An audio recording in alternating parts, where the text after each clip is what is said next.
Thanks for having me here with you this afternoon. So my name is Ben Halpert, and I'm the founder of a few organizations that I'm currently leading. One is called CISO Horizon, which is a cybersecurity consultancy. And through that, I provide fractional chief information security officer services, as well as full cybersecurity team support for smaller organizations that can't afford to hire an entire enterprise class cybersecurity team. In addition to that, I also founded the 501(c)(3) nonprofit Savvy Cyber Kids in 2007. And I founded Savvy Cyber Kids based on my work in the cybersecurity industry. Um, Back in the early 2000s, I started giving presentations at schools in the Atlanta area and just going in and talking to PTO, PTA groups, to parents about the dangers that kids were up against when parents put them online. And by the way, when I started doing this, iPhones weren't invented. Neither were Android phones. So the threats literally that I was talking about, you've never seen, those threat vectors, and those would be MySpace, AOL chat rooms, and Yahoo chat rooms, right? So the child sexual predators have always existed, and they literally leverage every single technology and avenue they can to find their next victim. And so I was helping parents navigate that. And I've been doing that ever since through the nonprofit work I do. And, but in 2007, I decided to actually write the first children's picture book for kids starting at age 3, because I was trying to figure out between 2002 and 2007, I was trying to figure out how to actually make societal change and how to actually make education and the concepts that we teach to keep kids safe today and that we've been teaching, how do you make it ingrained so that when you're playing an online game, you're in a social media app, you're doing whatever you're doing with tech, playing, living, learning, socializing, whatever it is, but when someone reaches out and says, hey, what's your name and where do you live, how do you get kids, 6-year-olds, 7-year-olds, like 8-year-olds, 10-year-olds, how do you get them to actually not respond with their real first name, last name, and their address? Because then it just goes down from there, right? And we know how easy it is for kids that don't understand what's happening to be sex sorted. And unfortunately, we see the results of that too, with youth taking their lives. So I wrote the children's picture book, to start this off. And it's really meant for parents and grandparents and early childhood educators to read to kids starting at 3 years old. And so if you teach kids to make smart decisions at 3, 4, 5, as they get older and grow with technology, they just make smart decisions because that's all they know. So from the children's picture books, so I wrote the first one and then I wrote 2 more. We're currently looking for funding and raising funding through the Cyber Hero Awards that we're doing, which I can talk about in a little bit. But there's more books on the way. So we have books for kids from 3 to 7, and that's our focus area there with the books, which is preschool really through first grade, sometimes second grade, the books are used. And all of our books have lesson plans and activity sheets to go along with it. So people that homeschool, educators, grandparents can use our materials and continue to have fun while they're educating the children in their lives. And so the books we have today are about privacy, about strangers, about the fun you can have with technology, about cyberbullying response, and about technology balance. And so the next books that we're going to come out with for our youth are going to be around sextortion prevention, disinformation, and AI. And again, so I kind of bring these concepts down to the level that 3, 4, 5, 6-year-olds can kind of understand. Beyond that, I've also been doing sessions at schools for students, ages 3 and preschools, all the way through seniors in high school at 18. So I do, I'm fortunate enough to get the opportunity to visit many districts across the country, and I've done internationally as well, just to make sure that students know what they're up against and how they can be successful as they grow up online. So that's kind of what I do with my 2 organizations. Okay. Thank you for sharing. Your story is very inspiring, and it's so cool how you do so much and impact so many people with all of your organizations. If Thank you. anybody has questions, they can go ahead. I would say my first question, just coming from Cyber for Youth, would be how do you make sure you are getting something across to a kid without scaring them? Because one personal advice that we've got from our principals during our presentation sometimes is that, oh, make sure that they don't get scared about cyberbullying, and we don't want any complaints from the parents, even though they say it like jokingly.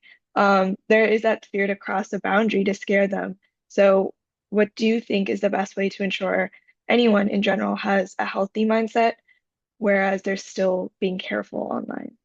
Yeah.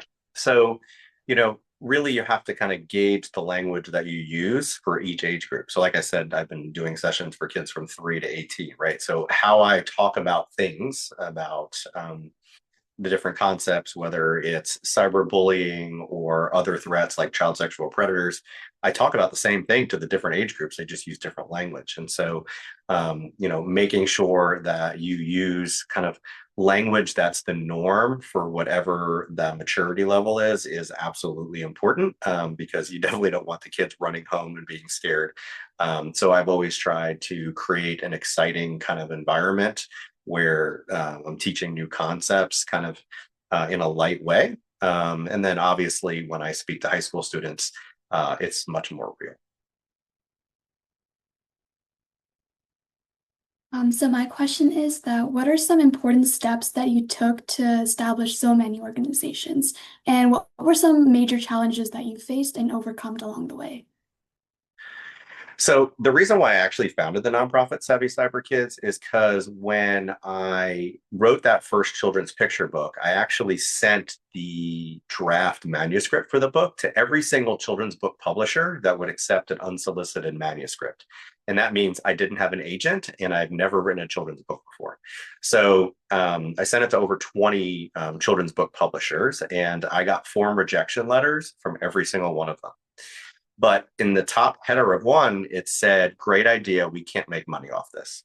And so that it was kind of the trigger for me to say, you know what? And I knew I needed to do this because of my work in cybersecurity. I understood the threats that adults were up against because I was helping protect adults in corporate America and workplaces.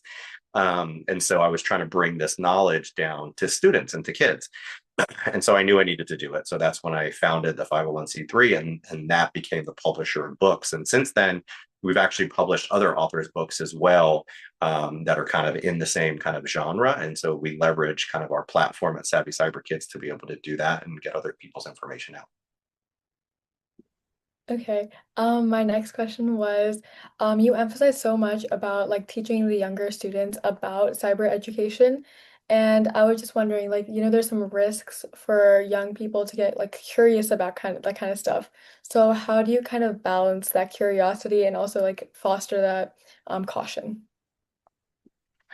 So, it's the same kind of discussion that you would have with a child, and what a parent would have with a child when they take them shopping, as an example, right?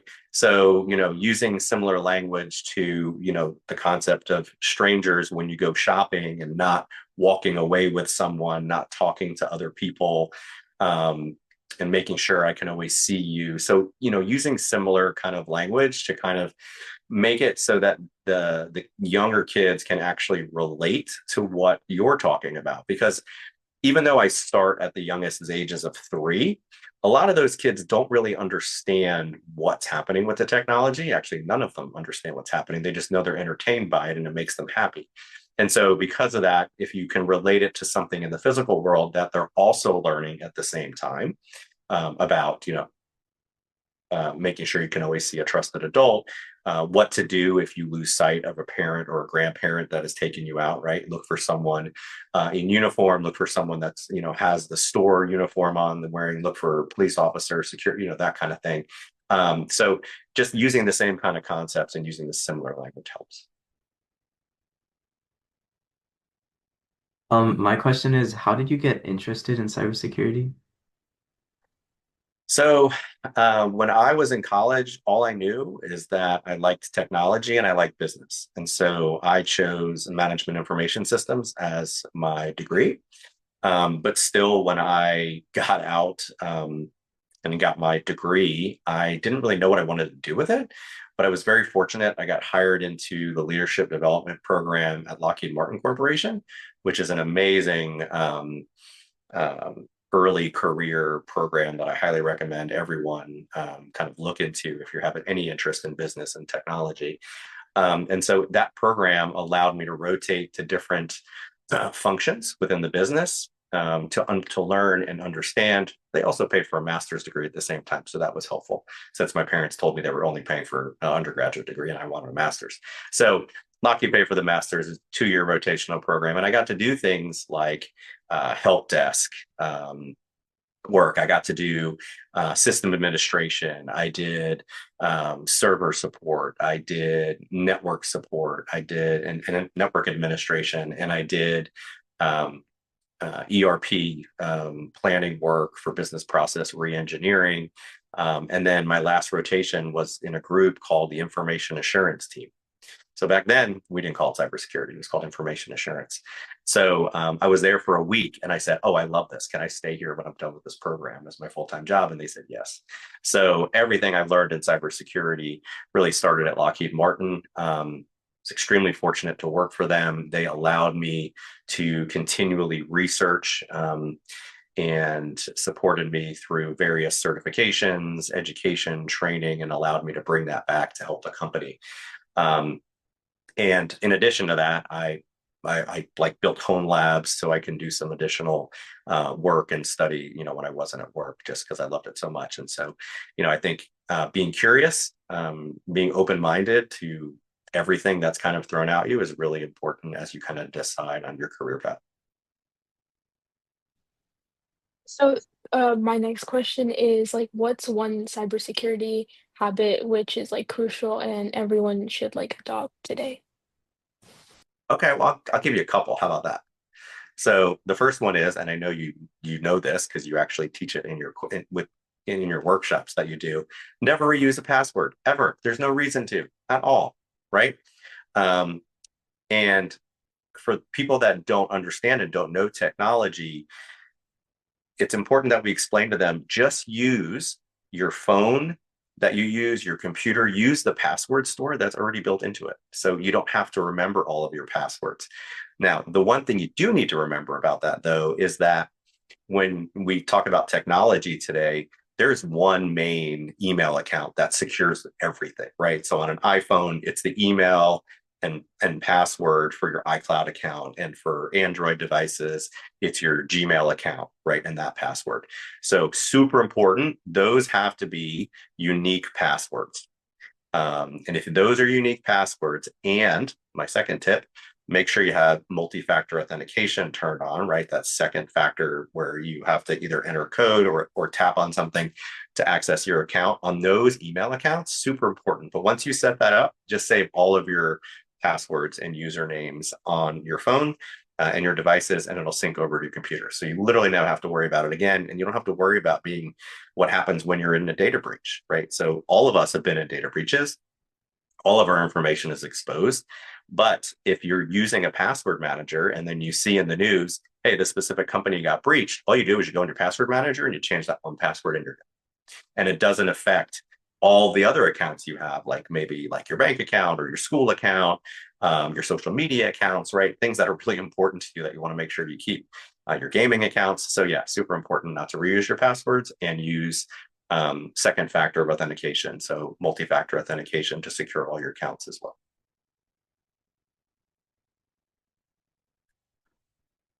Okay, I have one more question. What's your biggest fear of seeing everyone online? My biggest fear of seeing everyone online? A risk, like anything you see online that you probably are worried about that's happening to other people that's like common maybe? Mhm. So I would say that people are easily persuaded to do things they wouldn't normally do when they're using a device. And so, social engineering, whether it's from a scammer, whether it's for phishing, whether it's from a child sexual predator, it's the fact that when a human brain gets on a screen, we kind of have this natural reaction where we let down our guards. And, if someone walked up to us and, said, hey, you need to go, like literally, if you're walking on the sidewalk and someone came up to you and said, oh, you owe $3.54 for a toll. And if you don't pay this toll right now, this is like the text I get once a week. If you don't pay this toll right now, we're going to suspend your license. What would, like, if they walked up to you on the sidewalk and said that to you, you'd be like, what are you talking about? You're ridiculous. Go away. You're lying. You're weird, whatever. But when we get that on our phone as a text message, we're like, oh no, this is so serious. I need to click this right now. I need to put my credit card information right now. I need to put my driver's license information right now. Right. So we have this. So that worries me the most, is that, people don't understand that we literally have this change of brain state that happens when humans are on screens. My next question is that what was your college education like to get into the cybersecurity field? So when I started my college career, I decided I want to be an international business major. And then I quickly found out that no one actually hires someone out of college to go travel around the world internationally to do business. Who knew? Anyway, so I changed my major to MIS because I kind of I loved business, and then I knew technology. Again, obviously, I'm older, right? So we didn't have phones back then. We didn't have the cloud back then. We didn't have a lot of this technology, but businesses were starting to use things. I got my first email address when I was in college, right? So I saw how businesses were moving from, I mean, you're going to laugh when I say this, when they were moving from like fax machines to sending emails, right? And so, so for me, it's like, oh, okay, what else are businesses going to do with technology? And so that's why I chose the MIS degree. I have a question. Is So it what's a basically, fax machine? is no. So basically, what do you think is like the youngest age that people should be online? Or like, is there a limit? So I support parents, and I support the doctors that use evidence-based research. And what that says is the earlier that you expose a child to a screen, the worse off that child is. And what we're talking about are things like motor skill development takes longer. Speech development takes longer. Right? There's a lot of things that actually happen when a child is young. They're literally trying to figure out. And have you ever seen a young kid, like 1 to 2 year old, try to figure out how to walk? You see they're like wobbling all over the place. They fall down, they pick themselves back up, right? They're literally trying to figure out how their body functions in space, right? So they fall to understand what gravity feels like. They try to get their balance because that they have to figure out how to balance their body as they're growing. And when you put a child on a screen, it literally removes their ability and lessens their ability to adapt as fast as they need to. So literally, no young child should be on a screen, but we see it all the time, right? You see kids in high chairs all the time that can't sit up under their own strength, but they're like doing this at the table and at the meal, and they're watching videos to entertain them so their parents could talk. So it's really actually detrimental to children. And so the longer you can keep kids off screens, the better. And especially if you have a child that has shown some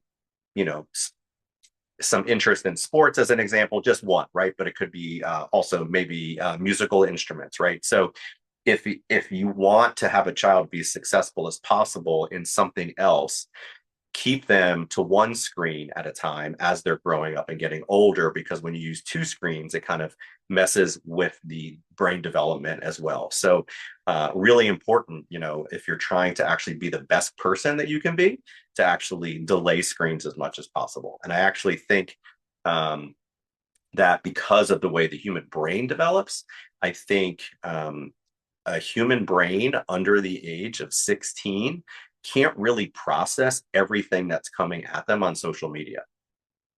Social media was never designed for kids, ever, right?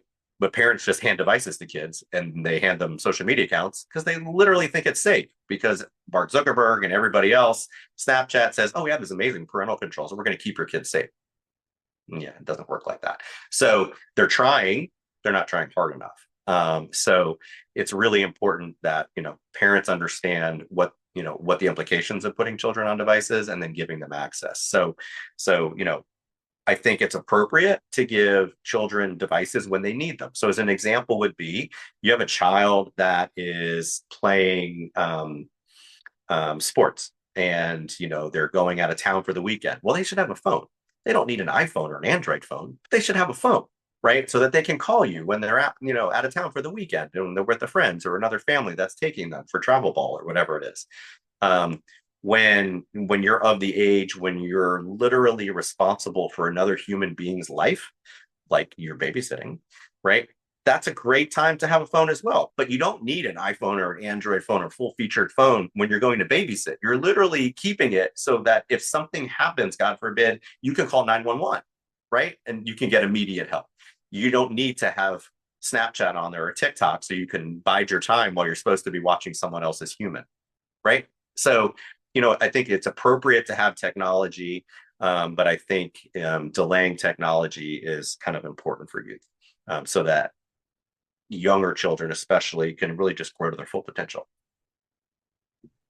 Okay, one more question.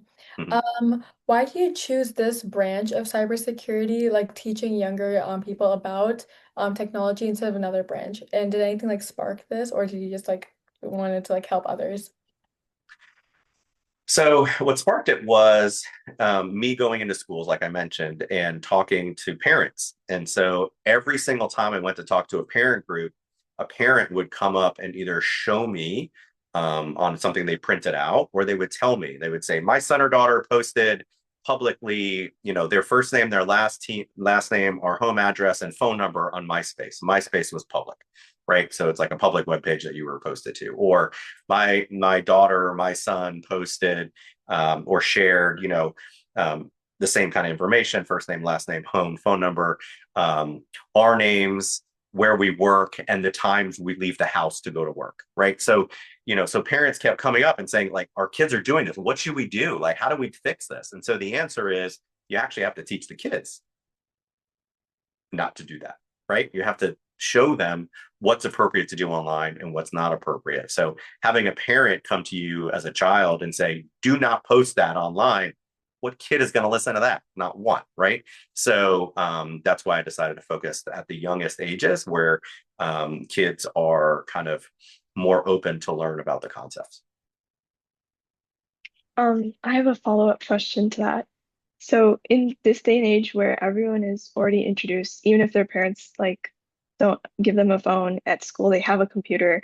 Um, when all these students are able to get access so easily, what is like one tip or advice that you would give to the parents that can help them, manage devices in their house, or even manage, kids saying like, oh, but she has a phone, he has a phone, why don't I get a phone? Yeah. In this digital age, what is one tip you would give to all the parents out there maybe struggling with something like this? Okay, so I'll give you two tips because of the way you asked your question. So the first one about having a child that says, "Oh, well, everyone has a phone, but I don't have a phone," or "Everyone has Snapchat and I don't have Snapchat. Everyone has TikTok, but I don't have TikTok."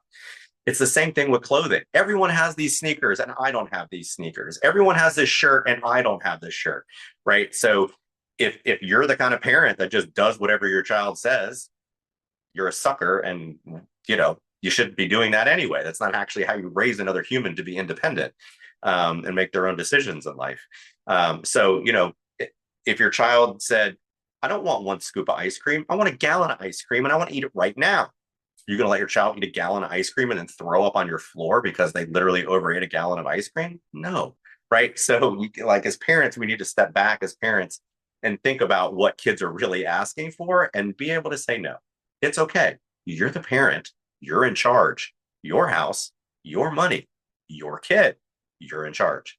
A lot of parents don't really see it that way, and then they should, and it's unfortunate. The other tip I would say is that no technology should go to bed at night with kids. super important.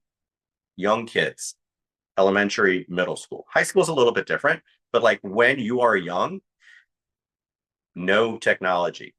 When you think you're, as a parent, when you think your kids are sleeping, they are not. If they literally have like complete access to games and social media and everything on their device, they're using it because it's addictive. It's designed to be addictive because Facebook and Instagram and TikTok and the games, they only make money when a device is in some human's hand. And so they're designed to be as addictive as possible. And we need to have our kids get a good night's sleep so they can actually do well in school and not be jerks when they wake up in the morning. I mean, it's pretty simple. So I would say for parents, if you've been letting your kids take your devices to bed with them at night, tell them you heard me talk. Blame me. Every kid hates me, right? So I heard Ben talk, and he said it's really not good for you, to grow up and have your device with you as you're sleeping. You need to get a good night's sleep. So we're going to recharge your phone over here with our phones, and you'll get it in the morning.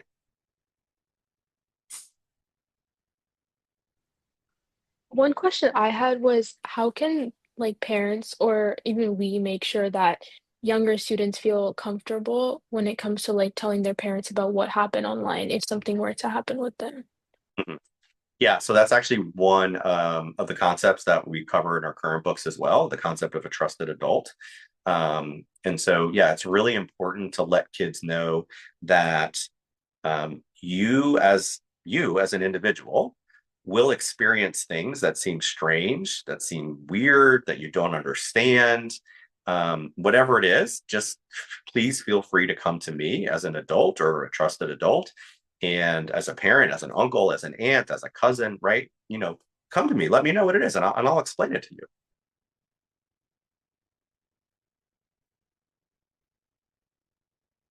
Okay, I think those were all the questions that everyone has. And I bet we could all think of a lot more because it's a very interesting conversation. It's really nice to get insight from someone who kind of knows how to teach, how to talk, and has experience in cybersecurity field. So thank you so much for your time and your patience and all your really, really nice answers. And for honestly the truth. I think when you were answering the parent question, it was straight to the point. It's like, this is what it is. And I think in this day and age, we kind of need it. Sometimes people try to cut around the corners and it's like, no, Yeah, it's okay. But it's so important to take, your digital safety and cybersecurity seriously. And I think you really portrayed that well. So thank you so much for your time and everything you've given. Um, thank you. and if you have anything else that you kind of wished we had asked or any final notes for us, feel free to share. So I do have one thing I wanted to chat with you about. So we're doing this new thing this year with Savvy Cyber Kids, and we just announced it actually last week. It's called the Cyber Hero Awards. And what we're doing is we're honoring students in elementary, in middle, in high school, and in college. And so we have a student submission form that's on our website under support Cyber Hero Awards. And we want to hear from students in the different age groups about what they're doing to make smart decisions as they grow up with technology, what they're doing to help their peers, and what are they doing to help in their communities. And so I would hope that all of you would submit for one of those awards. And if you can help spread the word to elementary school students, middle school students, other high school and college students, this year we're really going to recognize students that are doing amazing things for themselves, for their peers, and for the community. That's wonderful. And it's very exciting to hear that, just having the community involvement. Uh, Before we let Mr. Halpert go, does anyone have any last questions? Okay, we're good. I don't want to cut anybody off. Thank you so much for coming, and sorry for all the technical difficulties. It's not really what I imagined, but thank you all for adapting and for sharing your story and just being real with us. My pleasure. Thanks for having me. Of course.